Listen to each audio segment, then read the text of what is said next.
राधे राधे। श्री स्वस्तानी व्रतकथाको पञ्चम अध्यायको वाचन आज हामी श्रवण गर्नेछौँ। पञ्चम दिवस पञ्चम अध्याय। यो कथाको प्रारम्भमा आउनुहोस् प्रार्थनामा सहभागी हौँ। यो माघ महात्म्यको प्रार्थना पश्चात हामी आज पञ्चम अध्यायको कथा श्रवण गर्नेछौँ।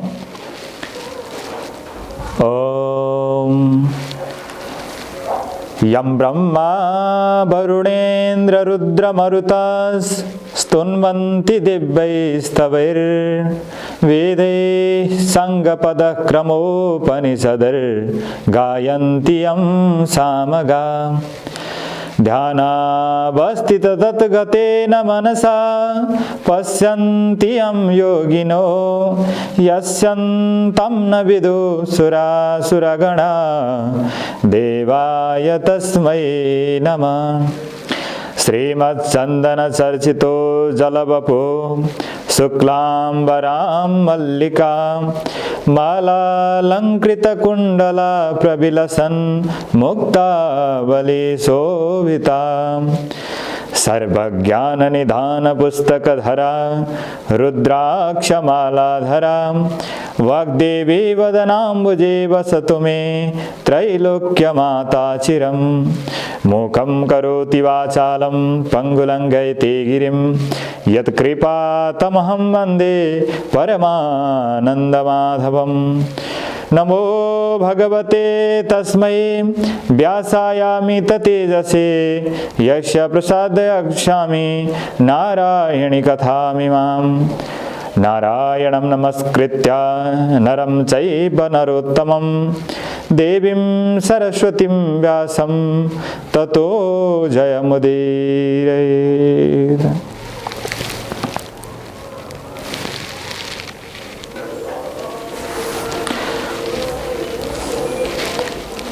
अथ पञ्चमोत्सव। स्कन्द कुमार आज्ञा गर्नुहुन्छ, हे अगस्त्य मुनि, दक्ष प्रजापतिले 33 कोटी देवतालाई 33 कोटी कन्या दिइसकेपछि महादेवले विष्णुका छलले सती देवीलाई विवाह गरेको कथा समेत संक्षेपले तिमीलाई सुनाइसके। अब कुन कथा सुन्न इच्छा छ भन।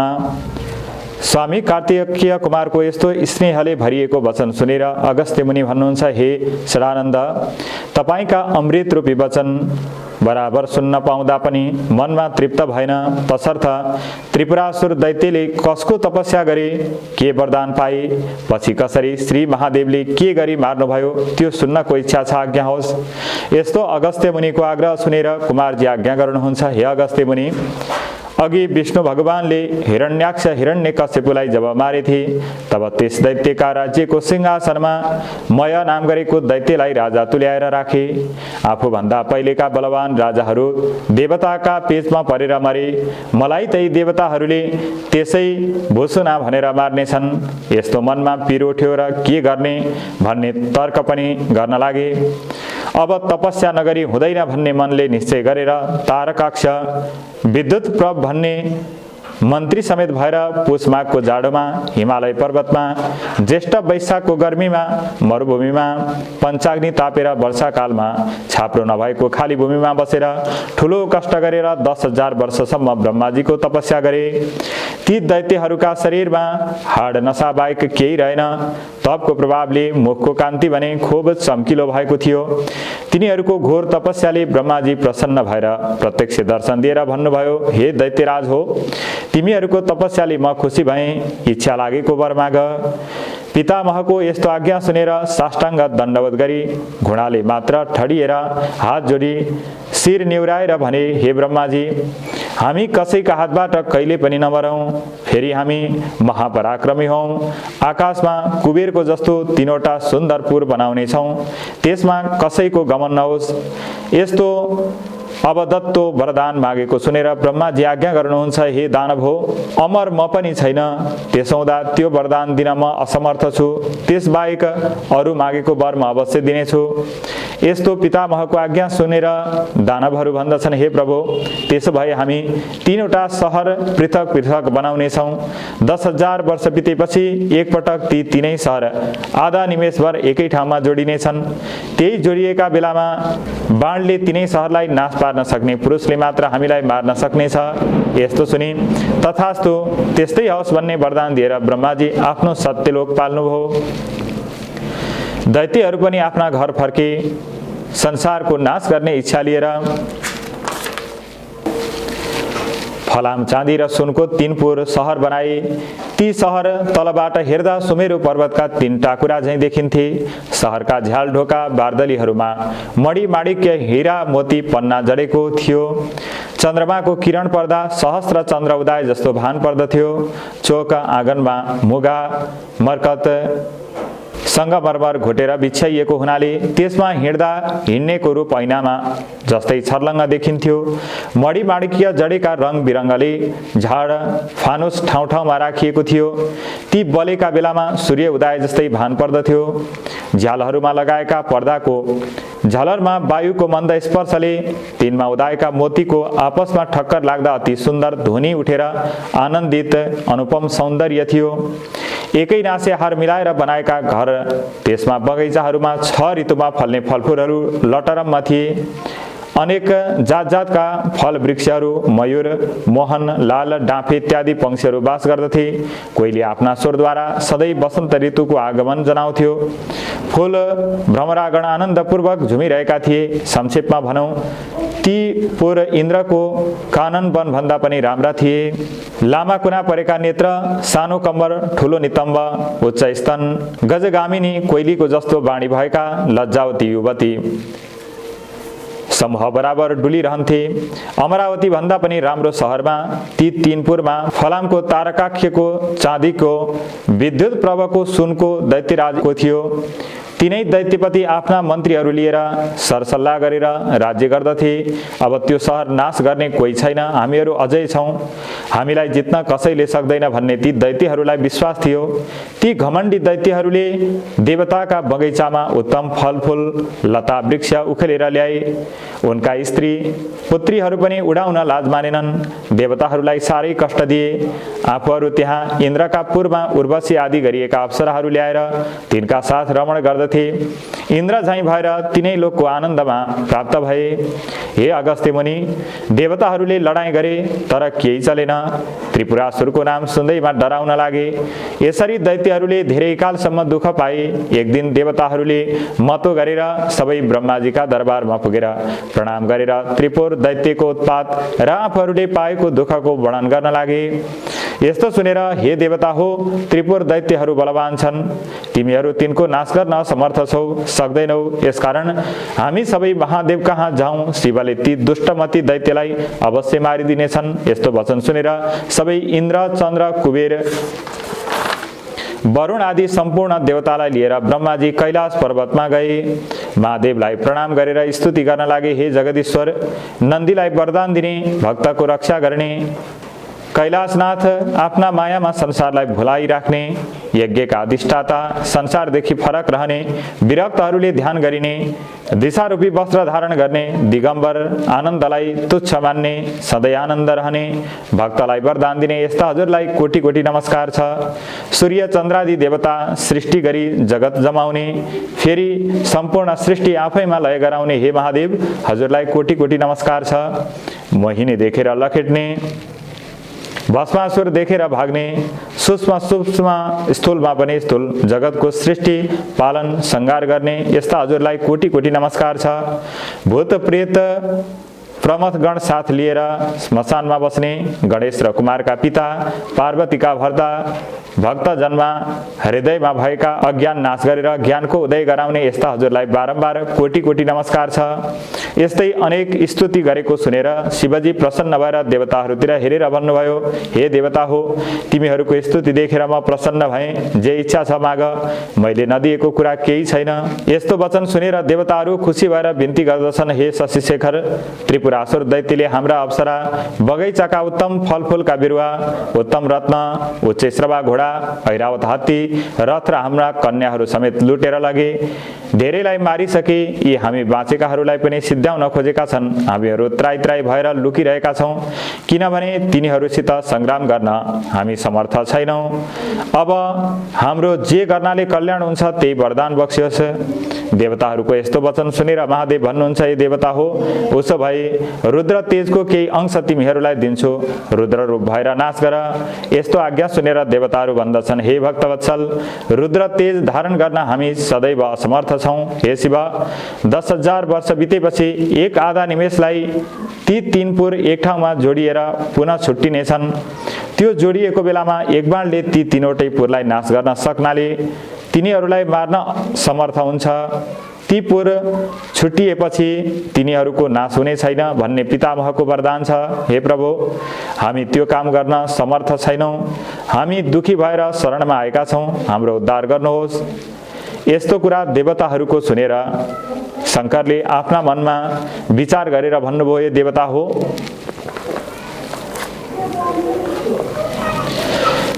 त्यस्तो अभेद्य त्रिपुर छ भने त्यससित लड्नका योग्य रथ तयार पार। त्यस रथमा बसेर एकै बाणले त्रिपुरको नाश गरिदिनेछु। यस्तो वचन शिवको सुनेर देवताहरू खुसी भए।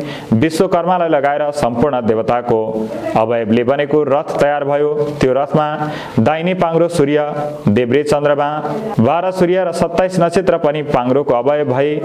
पाङ्रा अड्याउने धुरा मन्द्राचल पर्वतको बनाए। त्यसको चुकुल उदयाचल अस्तयाचललाई गराए। संवत्सर रथको बेग, 4 समुद्र रथको कुण्डली, गङ्गा जमुना आदि त्यस रथको कपडा भए।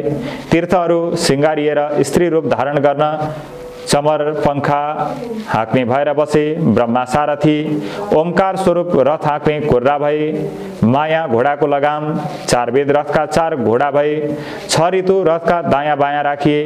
विन्ध्याचल पर्वत छाता भए। मन्द्राचल पर्वत छत्र अड्याउने दण्ड भए। सुमेरु पर्वत धनु भए।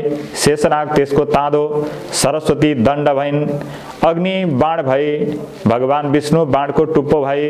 यीदेखि बाहेक अनेक रूप यो ब्रह्माण्डमा भएका सबै वस्तु त्यस रथमा लगाए।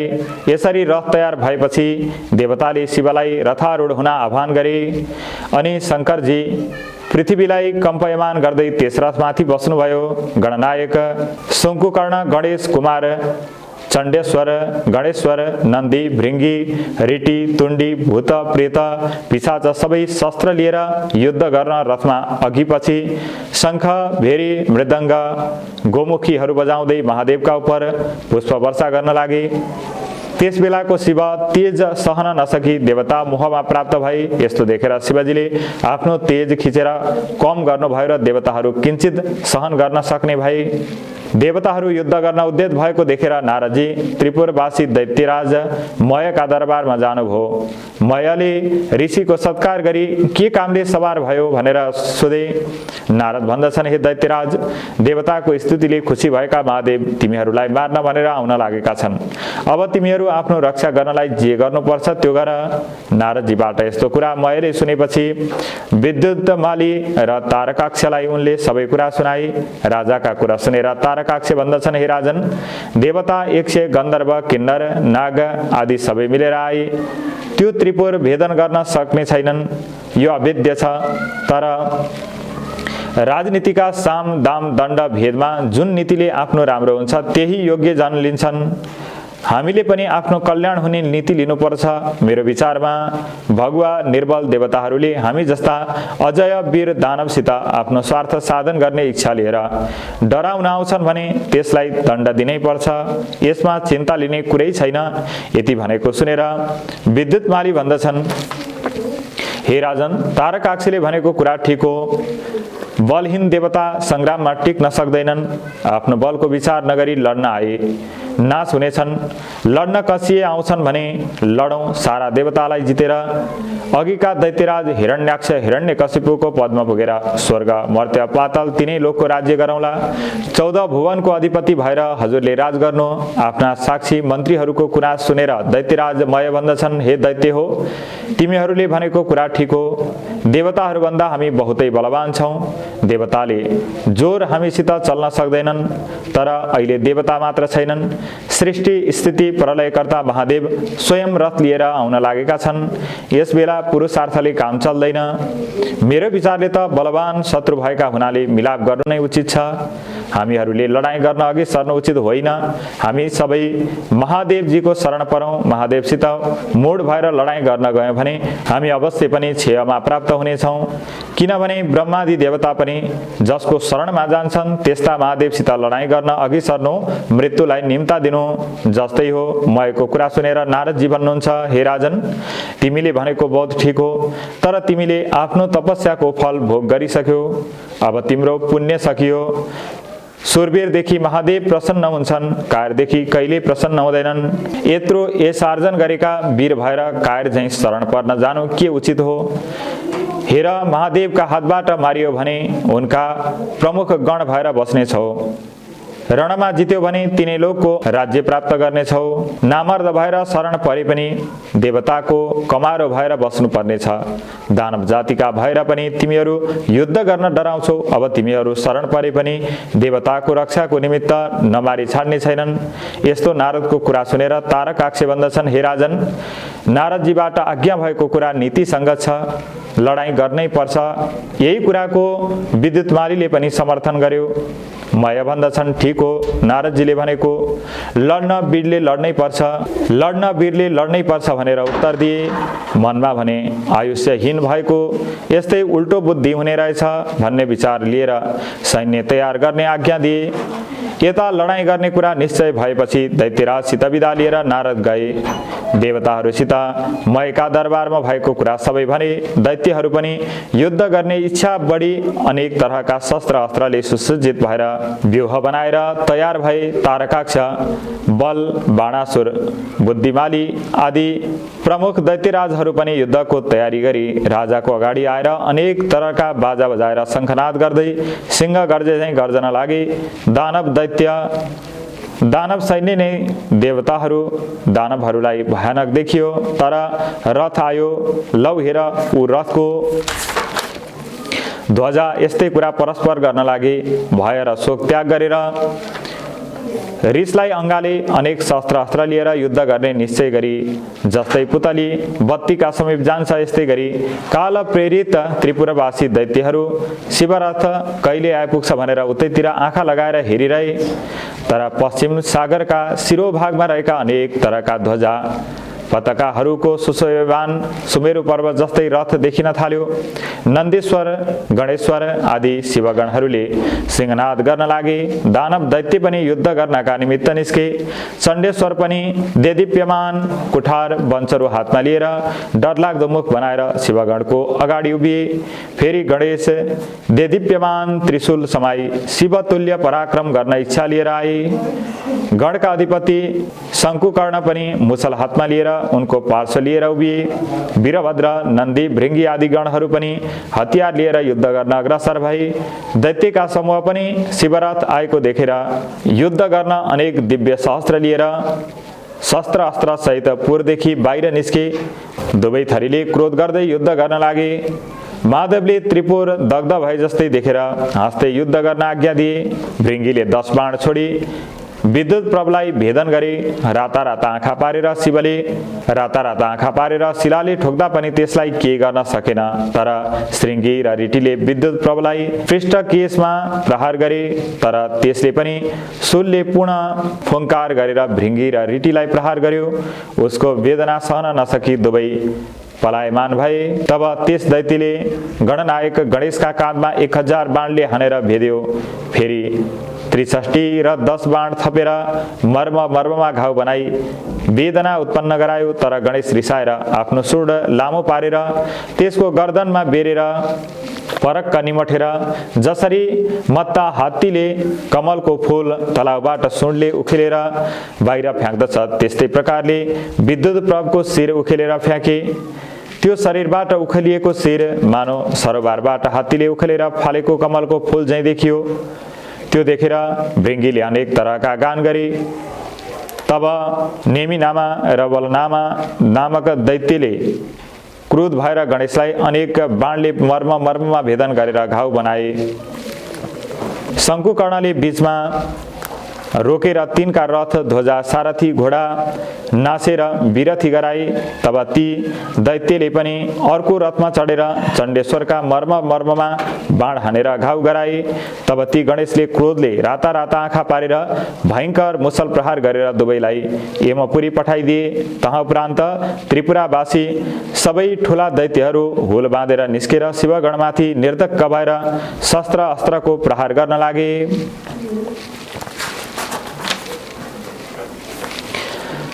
महादेवका गणहरू पनि शिवाज्ञाले प्रेरित भएर उन्मत्त सिंहले मृगहरूलाई फर्काई छिन्न भिन्न गरी मार्न लागे झैं मार्न लागे।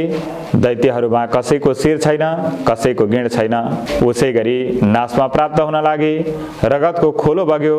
वायुका वेग लाग्नाले छिन्न भिन्न भएका मेघ समान र वज्रका चोटले नासिएका उच्च पर्वतका शिखर झैं भएर दैत्यहरू पश्चिम समुद्रमा पर्न लागे।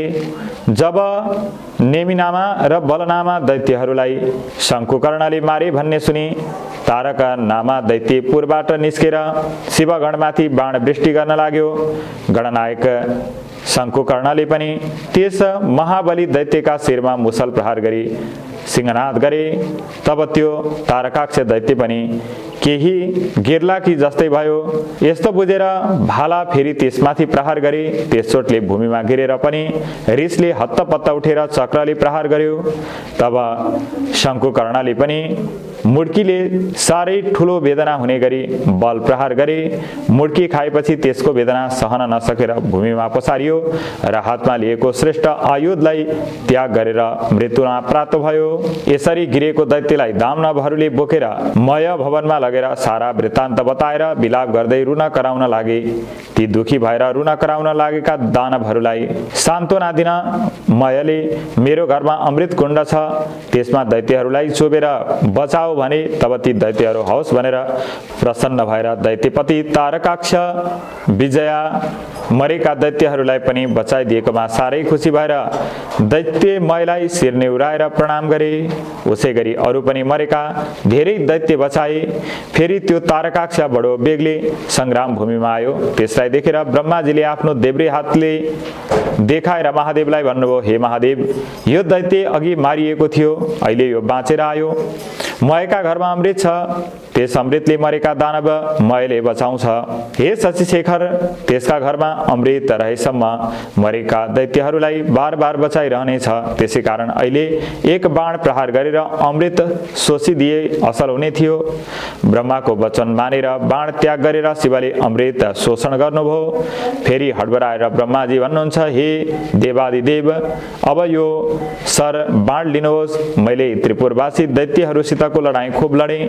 लड्दा लड्दा आज 10,000 वर्ष बितिसक्यो, तैपनि त्रिपुरको नाश हुन सकेन। अब त्यो बाण चाँडै छाड्नुहोस् अनि यो त्रिपुर नाश होला। अब चाँडै नै यी तीनवटा पुर एकसाथ निमेषसम्म जोडिएर फेरि तुरुन्त छुट्टिनेछन्। जोडिएकै बेलामा बाण प्रहार गर्नुहोस्। यी पुर सम्मिलित भएर छुट्टिएपछि फेरि बाण छोडे पनि केही हुने छैन। हे भगवान, यदि मेरो बिन्ती लाग्छ र देवताहरू खुसी हुन् भन्ने हजुरको मन छ भने त्यो अग्नि सोमयुक्त बाण प्रहार गरेर त्रिपुरको नाश गर्नुहोस्। यसरी अधैर्य भएर भनेको ब्रह्माजीका कुरा सुनेर हुन्छ भनेर त्यो उग्र बाण धनुमा चढाएर तलमाथि झुकाएर दिव्य 10,000 वर्ष पुगेपछि आधा निमेषका निमित्त त्रिपुर जोडिएको बखत शिवजीले आफ्नो योग बलले सारा जगत निश्चल गराएर अग्नि सोमस्थित नारायण रूपी बाण निर्धक्कसित प्रहार गरी बाण धनुषबाट छुटेर गएर त्रिपुरका घरहरू डढाउन थाल्यो। धिक्क धिक्क, कष्ट कष्ट भन्ने शब्द उत्पत्ति भयो। महादेवले मयलाई सम्झाउनलाई नन्दीलाई डाकेर हराउनु भयो। नन्दी भक्तो मम विश्वकर्मा दयतपुरम तस्य यथा सबन्हि तथा नलत्तम न दहित मयश्च शीघ्रम समागक्ष निवारयित्वा। हे नन्दी, तिमी चाँडै गएर अग्निलाई भने त्यो विश्वकर्मा मयलाई नडराउन्, त्यसको पुरलाई मात्र डराउन्। महादेव विवाज्ञा शिरोपर गरेर आफ्नो तपोबलले वायु झैँ बाणभन्दा पनि चाँडो गएर मयका पुरमा नन्दीले प्रवेश गरे। नन्दी मयलाई खोज्दै जाँदा मय दानव शिवलिङ्ग अगाडि राखेर शिवको ध्यान गरिराखेको देखे। नन्दीले उनलाई बोलाएर भने, तिमीलाई अग्निले दग्ध गर्ने छैनन्। अनि मयले ती गणराज नन्दीलाई प्रणाम गरे। त्यसबेला अग्नि पनि त्यहाँ आइपुगे। अग्निलाई महादेवको आज्ञा नन्दीले सुनाए। मयसित विदा भएर हिँडे। तब अग्निले मयलाई भने, तिमी यहाँबाट चाँडै नै पुर छाडेर निस्केर जाऊ। अग्निको आज्ञा मानेर सुवर्णमय शिवलिङ्ग हातमा लिएर मय दानव तत्काल पातालमा गए। नन्दी फर्केर सम्पूर्ण विस्तार शिवजीलाई बिन्ती चढाए। त्यसपछि त्रिपुर चढ्न लागे। त्यसपछि त्रिपुर डढ्न लाग्यो। त्यसका वेदी गृह बगैँचाहरू नष्ट हुन लाग्दा दैत्य दानवहरूले रोए कराएको शब्द सुनिन थाले। वस्त्र खुस्केका स्त्रीहरू पनि बाहिर निस्केर कराएको सुनिन र देखिन थाल्यो। सिँगारिएका घरमा रहेका कठोर उच्च स्तन भएका मतले विहोल नेत्र भएका आफ्ना पतिका प्रिय स्त्रीहरू अग्निको ज्वाला देखेर भयभीत भएका यताउता घरैभित्र दगुर्न लागेको देखिन लागे। पर्वतमा रहेका किन्नर किन्नरी झैँ कोही पति पत्नी अङ्कमाल गर्न लागेको पनि देखियो। कोही भागे, कोही स्त्रीलाई बोकेर, कोही पुत्र पुत्री समेत लिएर। सम्पूर्ण भूषणले भरिभराउ भए पनि शिवद्रोही हुनाले आगोमा डढी समुद्रमा खस्न थाले। जो समुद्रमा खसे थिए तिनलाई जलमा रहेका जन्तुले मार्न लागेको देखेर आकुल भएर फाल हालेर मर्न लागेको पनि देखियो। रत्यावसाने पतिखेदितानां प्रियैरिवासा मविगन्तु कामः सर्वे ततो दैत्यवृषा सभार्या प्रधयमाना त्रिपुरो भवेयु। रतिकान्त्यमा थाकेका तर कामले गर्दा प्रियाका साथमा जाउँ भन्ने इच्छा लिएका दानवहरू पनि भार्याले सहित डढी भस्म भए। कोही समुद्रमा जलजन्तुको आहार भए, कोही आधा पिल्सिए प्राणहीन भए। यसरी विष्णु सोम अग्निमय बाणले त्रिपुरको भस्म गराएर सम्पूर्ण त्रिपुरलाई सागरमा डुबाए र त्यो बाण शिवका हातमा आयो। यसरी त्रिपुरको नाश भएपछि देवताहरू खुसी भएर महादेवको स्तुति गर्न लागे। हे शङ्कर, जो रौद्र कर्म गरिबक्सनु भयो त्यो अरू कसैले गर्न सक्दैन। दैत्य मारेर त्रिपुर भस्म गरी हाम्रो उद्धार गर्नुभयो, हजुरलाई कोटी कोटी नमस्कार छ। यसरी देवताहरूको स्तुति पछि महादेव भन्नुहुन्छ, हे देवता हो, मैले तिमीहरूलाई पुत्रवत पालना गर्नुपर्छ। आज शत्रु मार्नाले तिमीहरूको अभिलाषा पूर्ण भयो। अब तिमीहरू आफ्ना आश्रममा गएर आफ्नो अधिकार ग्रहण गरी आनन्दपूर्वक बस। यस्तो आज्ञा महादेवको भएपछि शिवलाई प्रणाम गरेर ब्रह्मा विष्णु इन्द्रादि आफ्ना आफ्ना आश्रममा गए। शिवगण्डे सहित भएर महादेव कैलाश पर्वतमा पुग्नुभयो। कसैले वर्णन गर्न नसक्ने कथा त्रिपुर दाह मैले भने। जो शिवभक्त प्रसन्न भएर पवित्र भएर यस कथालाई पाठ गर्ला, सुनाउला, सुन्ला, त्यो मनुष्य पापदेखि निवृत्त भएर अन्त्यमा स्वर्ग जानेछ तथा अनेक स्वर्गका भोगहरू पनि भोग गर्नेछ। इति श्री स्कन्दे पुराणे केदारखण्डे माघ महात्म्ये कुमारगस्त्य संवादे श्री स्वस्तानी परमेश्वर्या व्रतकथायां त्रिपुरा दहन वर्णनम नाम पञ्चमोऽध्याय। आज हामीले श्री स्वस्तानी व्रतकथा कुमार अगस्त्य संवादको पञ्चम अध्यायको श्रवण गर्यौं। कथाको श्रवण गरिसकेपछि अन्तिममा मङ्गलाचरण गर्नुपर्ने शास्त्रीय विधान अनुसार आउनुहोस् मङ्गलाचरणमा सहभागी बनौं।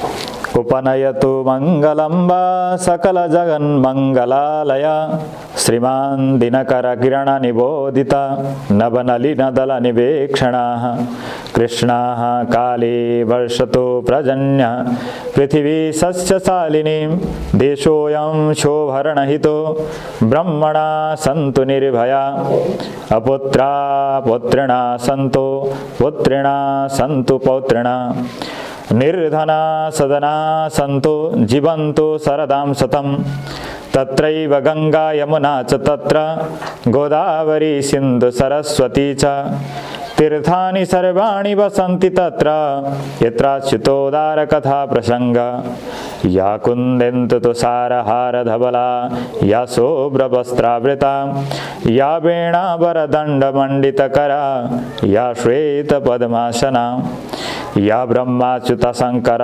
प्रभृतिभिर्देवैः सदा वन्दिता सा मां पातु सरस्वती भगवती निःशेषजाड्यापः कायेन वाचा मनसेन्द्रियैर्वा बुद्ध्यात्मना वा प्रकृतिस्वभावात् करोमि यद्यत् सकलं परस्मै नारायणायेति समर्पयेतत्। आजको लागि श्री स्वस्तानी व्रत कथा यति नै। भोलि यसै समयमा श्री स्वस्तानी व्रत कथाको 6औं अध्याय तपाईले श्रवण गर्न सक्नुहुनेछ। राधे राधे।